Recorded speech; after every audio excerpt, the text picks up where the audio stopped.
love your state. You have a beautiful state. We will be here many more times.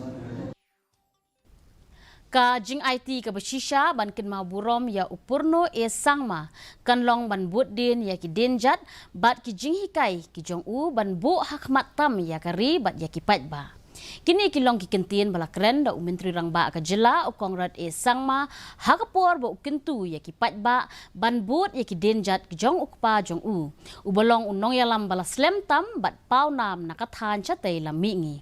Haba ajing kren ha ka PA Sangma Memorial Lecture ka banyaw ka bala penyat da ka Nehu Tura Campus bat ka PA Sangma Foundation ha District Auditorium Tura ban kinma burom ya uni unong yalam ka jat benreu garo ha ka lingkhu sikha ka banyaw penreu ka jong u ha ka bala wan ban shimenta do unong thok khubor ba pau bat ubalong ru u editor in chief ka kot khubor the print u Shekhar Gupta kumunong kren ba kerpang u Sangma ula pinken mau ya ki jing hikai ki bamla ban pinkela ki jong ukpa jong u bat ki jing kordor ki jong ki bat ki pat ba ki bai don rengkat ha ka te ka sngi u Shekhar Gupta ha ka jing ajing kren jong u ula pin pau ba u PA Sangma ula let kloi shala u kan rat bat dangsa bun ki bahap ban pendep yak naka benta ki riu lom ke India.